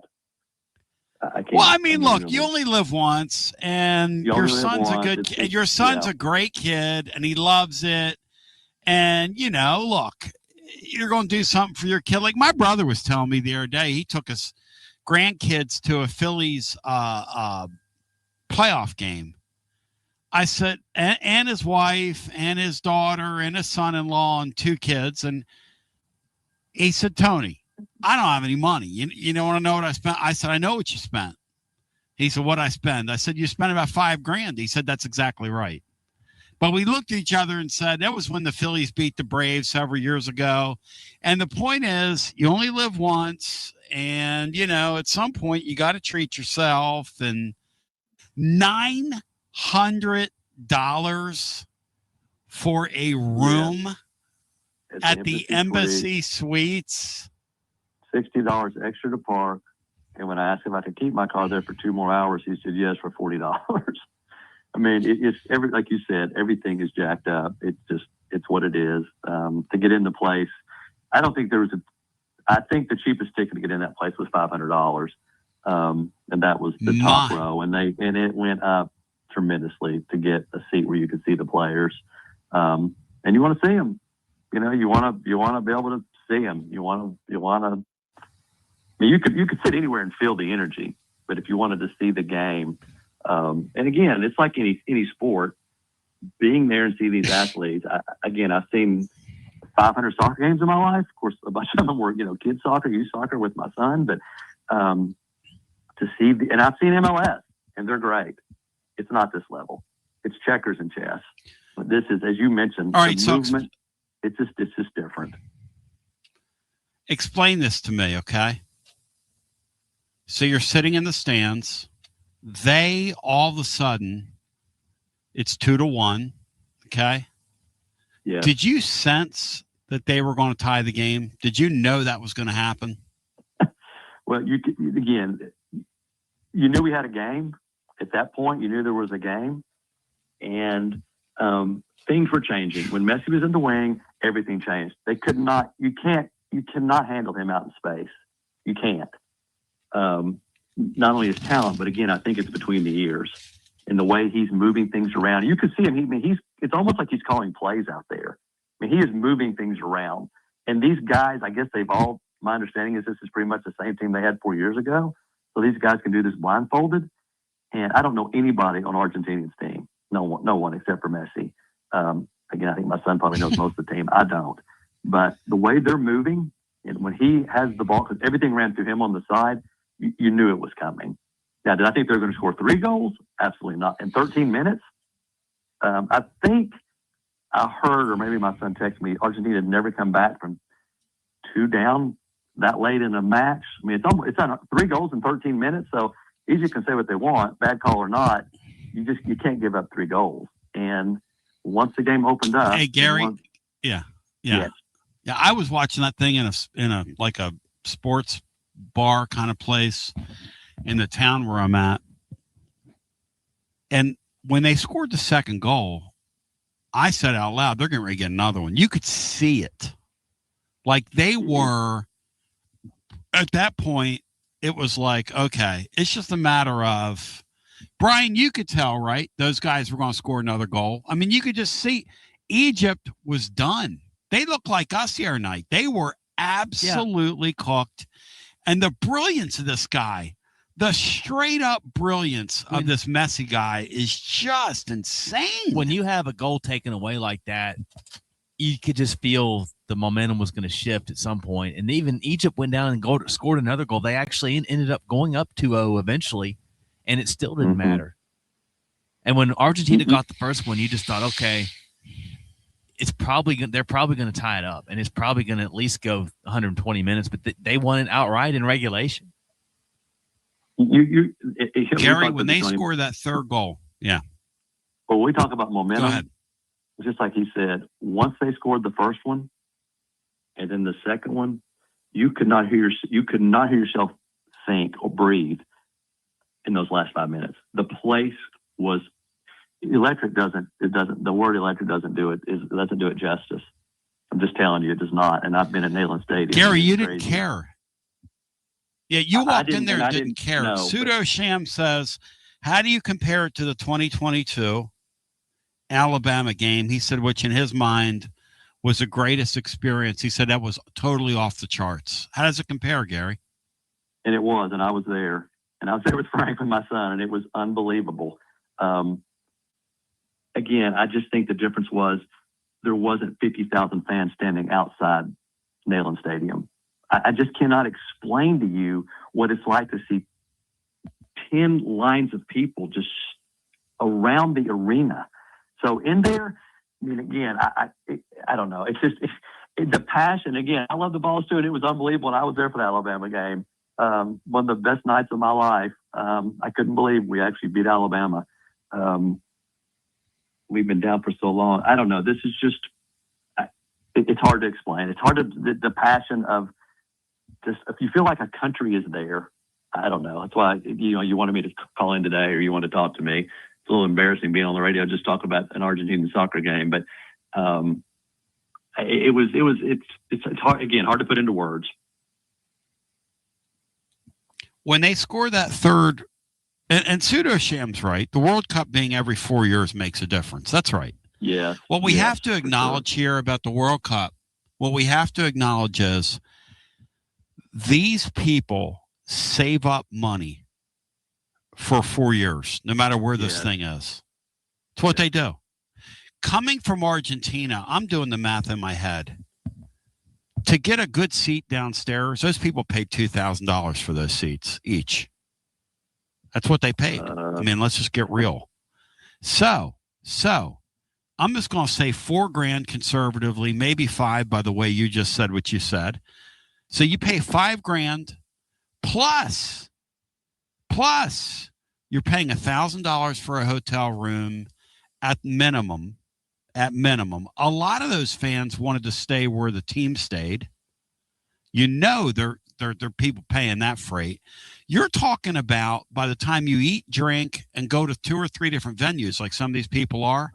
Some of these people are spending $25,000 to $30,000 in our money to do this, and I bet a lot of them, Gary, aren't making great money. I bet a lot of them are doing it because that's what you do in their culture. That's what's crazy about it. That's what's just nuts about it to me. That's it. And again, I think we said the thing about UT volunteer fans, right? I mean, it's everything for them to be able to get into a couple games at Neyland Stadium with the crazy prices, but it's not to this level. And again, they didn't fly halfway across the world to see it. They may have driven 2 hours, right? They may have driven across state. Maybe they drove from Memphis and drove 6 hours. And that's great. And that's we great. celebrate that. And they celebrate it, and it's unbelievable. But I don't know if fans were crying at the UT game, but there were many fans around us crying. It just, I don't know. So they score that third goal. Tell me what it's like. They score that third goal. At this point, are you hugging? Are these people like they've gotten you to take your shirts off even though you don't speak their language? Are you jumping up and down with these people? And now Gary Sturm from Knoxville is a part of the Argentine. Tell me about it. No, it's true. It's true. They couldn't take that we were, again, not as passionate as they were. So you don't have a choice, right? Yes. As I mentioned, the shirts came off. I'm singing. I'm dancing. I'm hugging these guys. I thought the 2 guys next to Frank were going to squeeze him in half. I mean, they just, and it was just all around us. Again, and it's another thing too, and it's 6-year-old kids and it's 80-year-old men, right? I mean, it is everything. It is. There's no doubt about it. They saved up many of these people. You can tell saved up their money from the last 4 years, and this is their everything. This is their vacation. This is their. And again, I don't think you can't say it enough. I mean, is Messi going to go down? Maybe arguably the greatest soccer player ever to put on cleats. If you talk to people that know soccer, I mean, he's a savant. He just is. You know, I mean, forget what he's doing over here. He's done it. He's 37 years old, 38 years old. I mean, you're watching something that the Michael Jordan. I mean, what do you compare it to? I guess Michael. I mean, he's the most recognized athlete in the world, right? I mean, people that don't know soccer know Messi, right? So, here's a crazy thing, right? Because I was telling you this earlier today. So I knew Terry Roskowski, who used to coach here, and he played in the WHA with Wayne Gretzky. And I asked him one time, why didn't one of those goons in the WHA, which was a challenge league to the NHL that ended up having several teams dissolved into the NHL, Quebec, Winnipeg, etc. The Edmonton Oilers. Houston had a team that was extremely popular. At the end, there was a team in Birmingham that was extremely popular, the Bulls. At any rate, Wayne Gretzky played in that league. He was 19 years old. And he wore number 99 because they signed him to a contract that expired in 1999. Okay, that's how good this kid was. He was a teenager playing in that league. And I asked Terry, I said, how come one of those goons didn't take him out? He said, Tony, you couldn't hit him. You couldn't get near him. He was like a blur. He said he would go in and maneuver, go right around you. And he would move everybody. Like when you said that about Messi, he said he would move everybody else around, which reminds me of Magic Johnson. Anybody that saw him play? He would move the Lakers, and then he's finger rolling. You know, he just got this thing. Those great athletes have vision, and they have the anticipation of where you're going to be. Like, I'm going to go here, and you're going to go over there, and I'm going to flip it to you. You see that in college ball. You see that with these, this kid we had last year, this Gillespie guy. But these guys have that stuff. I don't even know what that is. It's like an intelligence. It's a gift, I guess you would say, Gary. It's wild, isn't it? It is wild, and I just think that to do it on the biggest stage, to me, that's what's again, I hate to bring up the USA team, but the lights were too big for them. I mean, Messi has done it. Every game he plays in is a Super Bowl, and to do it on the biggest stages, like you're just, again, it's the Tom Brady, it's the Michael Jordan. I don't know what to say. It's just Magic Johnson. It's just these. I mean, this guy, he knows there's 100,000, 200,000 Argentinian fans there for his team and to see him, right? He knows there's 15 minutes left in this match, and he still performs at that level. There are no nerves, right? It's just you're in his world, and it's amazing to see. I mean, obviously it doesn't happen, that often to come back like that, but just to watch him on the pitch out there, to see the beauty of the game and to see him moving the chess pieces around, and it doesn't happen by happen. It's not random. He's making it happen. And to be there and watch it in person, it's unbelievable. Gary, you're my man. Much appreciated to you.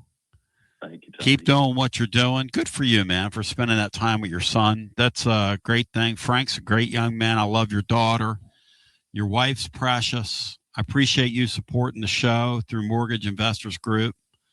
But that I wanted to get you on to tell that story about how a gringo American is sitting up there and they'd say, "Hey, gringo, get your freaking shirt off.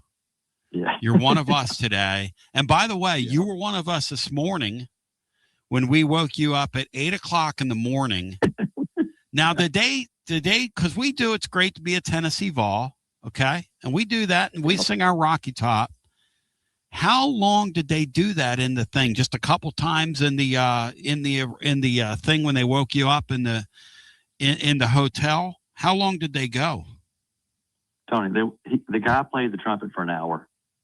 I wish I was not telling you the truth. For an hour, the fans were singing with him as he's walking through the lobby, playing the trumpet for an hour, and they sang with him for an hour. Like in and out, like at 8:00 in the morning. 8 in the morning. They woke us up.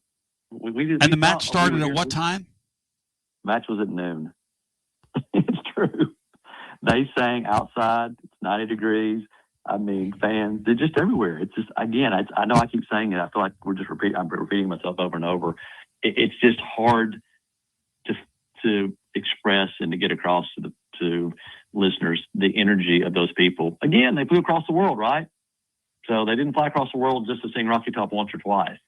I mean, they sang it all throughout the stadium before the match started. We got there, we walked in at 10:30, and they are singing in every lobby of that stadium throughout the whole thing. Go! Yes. Yeah.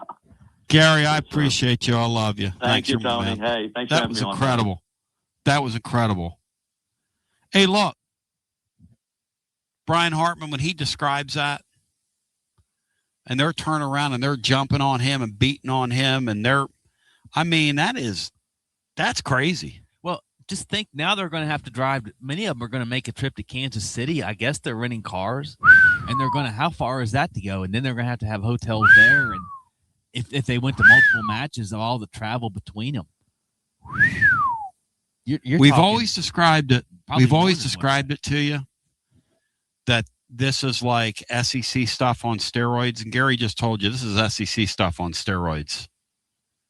What we have is really special. This thing's every 4 years, so it's hard to compare. Imagine the pressure on those guys when they do what we did the other night, because some of those teams do that. Or when you're on the penalty spot and you see these world-class guys shoot it over the goal. That happened yesterday, Brian, that match. Colombia could have put Brazil away, and the guy shoots it over the goal. Yeah, Switzerland. Switzerland. And then they had the goalkeeper made a nice save there that I think turned out for Switzerland's favor. But we got to I think that Frank Intone and then we'll get some calls in if you want to get in. Yeah, we're going to need a timeout. Gary Sturm, great stuff. More after this. You got Got to dream about buying some land and building on that land? Well, Waterside Contracting is your ticket. 25 years of making dreams come true, Michael Scott. For hundreds in our area, custom homes or remodels, Waterside Contracting will build on your lot. They do incredible work all over the area. Structural integrity, quality without compromise. It's a way of life with Waterside Contract. Check out the wonderful work Waterside does. WatersideContractingLLC.com. When it's time for your dreams to come true. Quality without compromising. Waterside Contracting. He doesn't always drink beer, but when he does, he definitely prefers Dos Equis.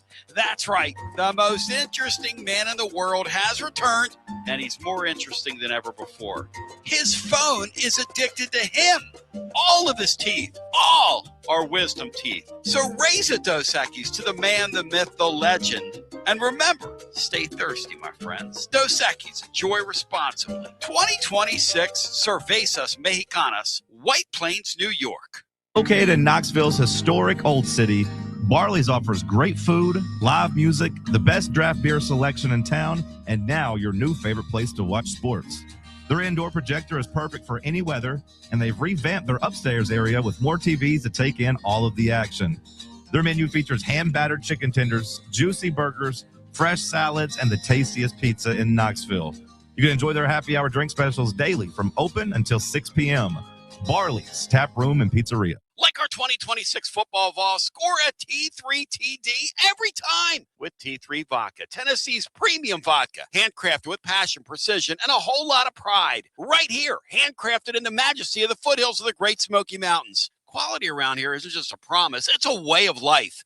And T3's filtered 10 times, 80 proof of vodka, delivering a smoothness unmatched. This dedication to excellence has earned T3 Vodka prestigious accolades, like a 5-time gold medal award-winning vodka and your SIPS Consumer Choice Award medal winner as well. Whether you're sipping it neat, on the rocks, mixing your favorite cocktail, T3 Vodka, your choice for a premium award-winning experience. Be like Maury Hanks. Score a T3 TD. Ask for T3 Vodka by name at restaurants and wine and liquor stores today. Drink it neat, drink it right, and score a T3 TD all 2026 long. Tennessee's Premium Vodka, T3, Tennessee's Premium Vodka, distributed by Empire Distributors of Tennessee. Big news, Basilio family. Get ready because the 2026 Knoxville real estate market is officially shifting into high gear. All signs are pointing toward a record-breaking year, and the energy across East Tennessee is absolutely electric right now. Whether you've been dreaming of finding that next home, looking to capitalize on your current equity, or ready to dive into the investment world, the timing has never been better. Having a game plan is the key to winning in this fast-paced market, and I'm ready to help. Give me a call, Jennifer Morris, at 865-694-5904, or reach out at nextmovesmokymountains.com. That's nextmovesmokymountains.com,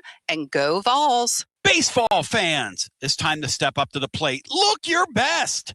Get some new Tennessee gear from Alumni Hall. Alumni Hall has the best selection. Top brands for you to choose from this season. Look, it's nice and warm outside. So get into any of their 6 air-conditioned East Tennessee locations. Shop online, download the app, grab your Tennessee baseball jersey, your hat, your decal, maybe a t-shirt, and they have so much more. Earn $10 in rewards for every $150 you spend. Go Vols and shop Alumni Hall, your ultimate Tennessee shopping destination. Touch them all with Alumni Hall. Basilio here with the great Chad Stockton of FC Alliance. And Chad, I can hear it in the background, brother. It's World Cup season, and you guys are in the middle of it. Talk to me. We are excited. Our U9 through U12 trials just kicked off today for our locations in Knoxville and in Johnson City. So we're ready to offer any player top-level competition, top-level training anywhere they want to be in Northeast Tennessee. In our programs, we offer competitive play for anywhere from 9-year-olds to 19-year-olds. We've got 2 locations. Our location in Knoxville is kind of our home base, and our location up in Johnson City in the Tri-Cities area is our FC Alliance North. Both locations are growing tremendously, and we're excited about what the future holds here at both locations. Growing the beautiful game in the season of the World Cup. Chad Stockton, how can folks get more information? Go to our website, FC Alliance or FCAllianceNorth.org, and both locations we're happy to serve the beginning player or the more experienced player, because what we will promise is the top level training and top level leagues that we can play in for all of our players. Growing the beautiful game in Knoxville and now also in the Tri-Cities FC Alliance. Thank you, Chad Stockton. Thanks, buddy. Out-of-town law firms have been swarming into East Tennessee lately. From Memphis, Chattanooga, and Birmingham, they've stormed into the area. Wouldn't you rather do business with a local firm? You know, a true neighbor. Marcos Garza and the pros at the Garza Law Firm are just that. There are neighbors and friends that support local causes year-round. The Garza Law Firm works to serve you professionally on criminal matters, injuries and accident matters, and Social Security and disability filings. The Garza Law Firm is here for you at garzalaw.com. The Garza Law Firm. Let us help.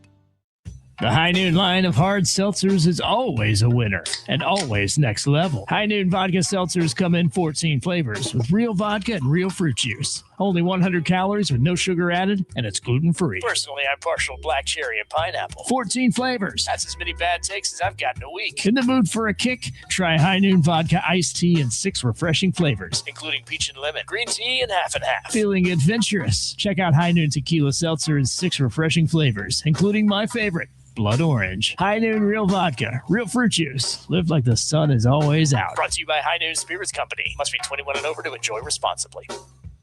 It's beginning to look a lot like Christmas. Oh, sorry. Getting in the mood because this Saturday is Christmas in July at Covenant Health Park.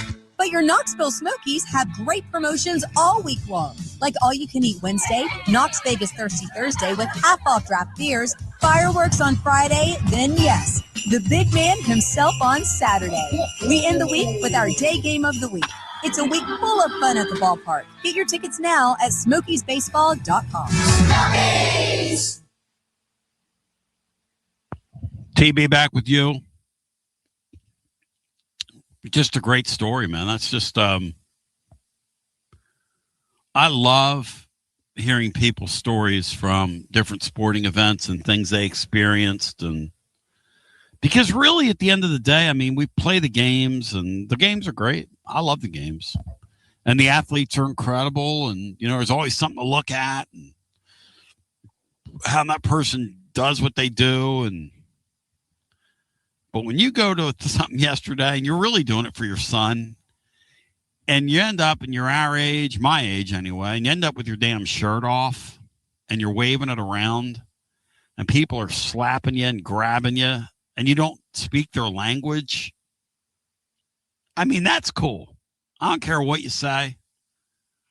Gary's like, my son grew up playing this sport. It matters to him. He works in it. I'm just kind of here because I'm here. And he ends up he reaches, they sent me photos today and he said, that's the greatest thing I've ever been a part of. I had no idea.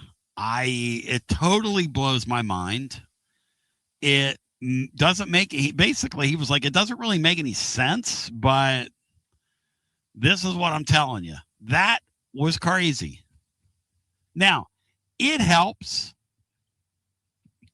that he saw one of Brian Hartman, can you imagine seeing the most improbable comeback like that live and being in the middle of their fan base, language barrier or not? I mean, that's something everybody understands, the choke job that Egypt did yesterday. And then we'll go back to the phones. And I'm going to ask you, what is the coolest thing you were ever a part of? And maybe something that snuck up on you. A couple people in the YouTube chat brought up old NASCAR memories. See, I love that. Seeing Dale Earnhardt. Dale Earnhardt had that army of fans. And when he could do his thing on the racetrack, the fans went absolutely berserko crazy in the stands. At one point, Dale Earnhardt was selling like 90% of the NASCAR gear. And everybody else was just kind of putting stuff in there at their trailer. And Dale would have like 4 trailers of stuff. But Bri, can you imagine when they scored that third goal, how deafening that must have been in that place? Just the absolute mania that must have gone on in there. I'll tell you the truth. That can affect what happens on the field. And I think it probably did there, too, because if they had that many, much more of a fan advantage. Yep. That certainly had to play a part in it. And as we say here, you got to love that Gary Danielson doesn't believe in momentum when you watch a game like yesterday's. Because I guarantee you, the guy who's going to join us next knew that Argentina was scoring that third goal like I did. Am I lying? Next caller.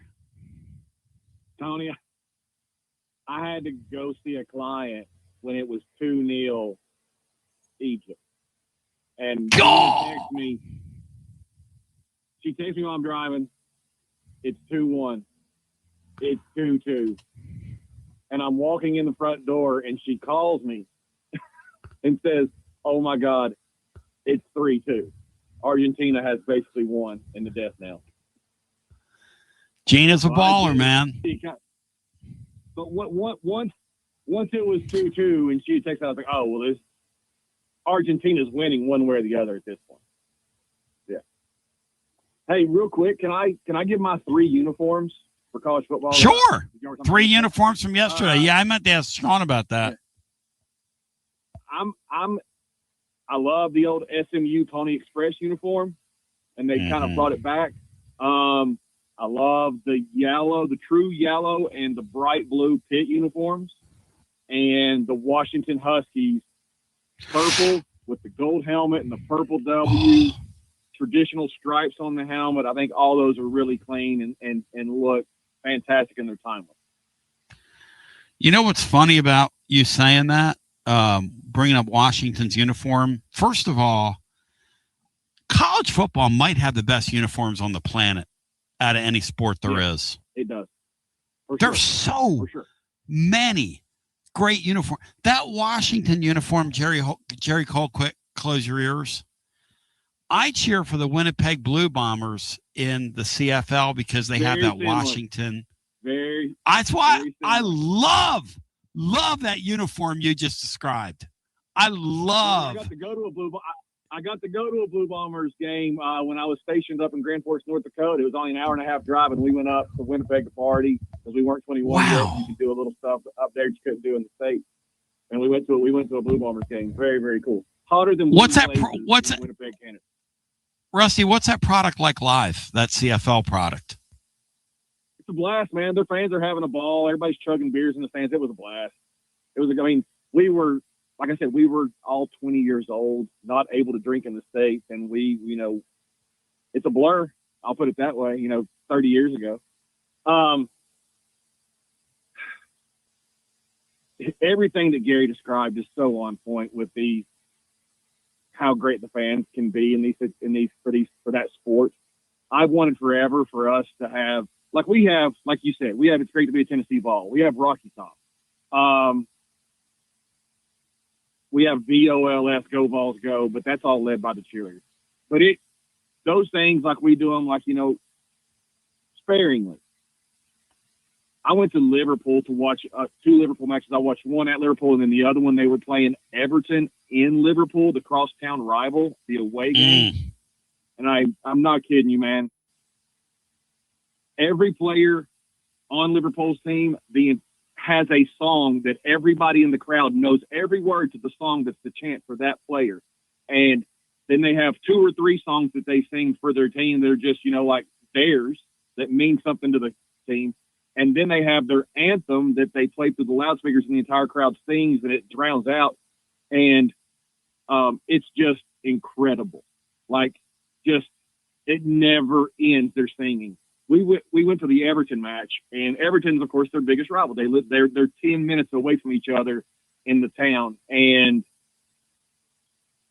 the Everton team is not Liverpool. They're huge rivals, but it's like Vanderbilt in Tennessee. Everton's Vanderbilt. And over there, they have 3 or 4 competitions where you can win different trophies every year. And Everton hadn't won one since 1995. And we're in the stands, and getting late in the match, and Liverpool's up 4-1. They have won at Everton. And the entire Liverpool section, which it's roped off. You can't go from being an away fan into the crowd of the home supporters. you were only in your part, and you're blocked off by stewards everywhere.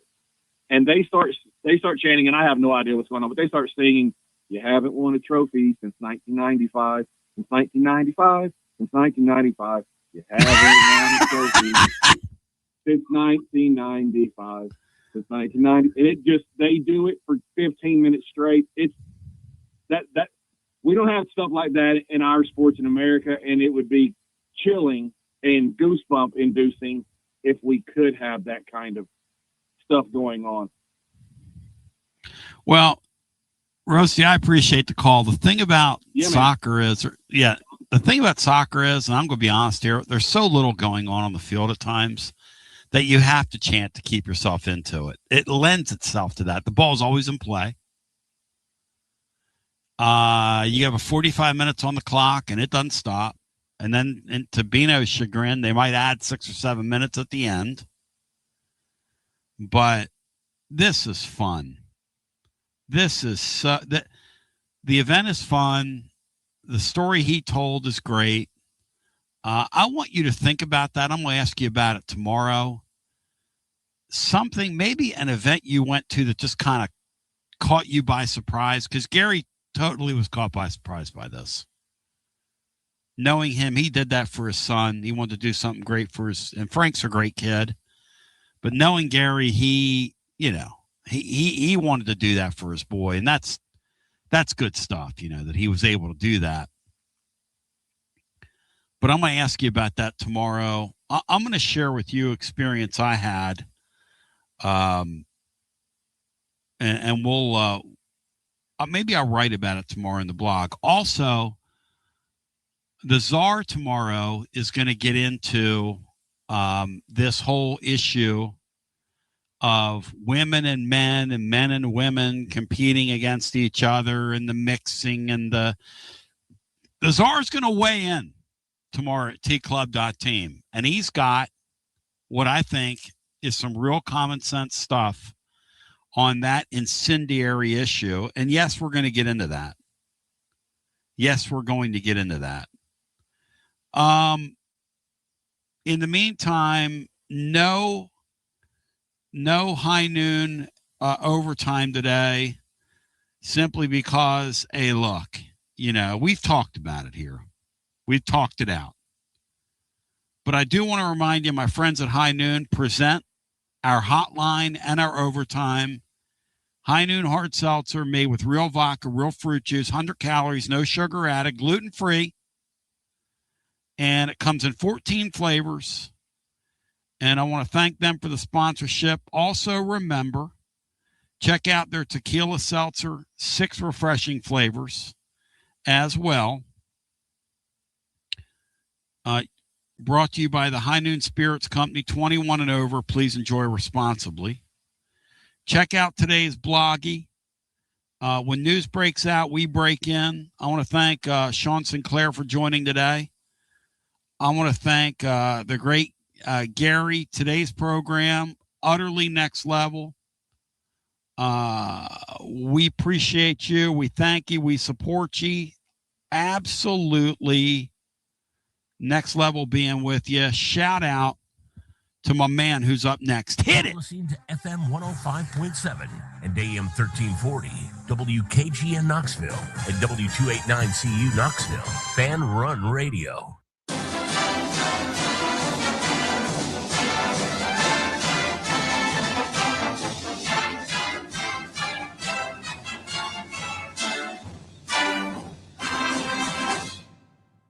You're listening to FM 105.7 and AM 1340, WKGN Knoxville and W289CU Knoxville. Fan Run Radio. Fired up, folky, prepare. My name is Basilio. I'm pumped to be with you on a Tuesday. I want to congratulate Estadios Unidos on their showing in the World Cup. And now let the contenders battle it out. It's kind of the way it was going to be anyway. And I want to shout out the great Matt Dixon today. I want to shout out John Adams, who's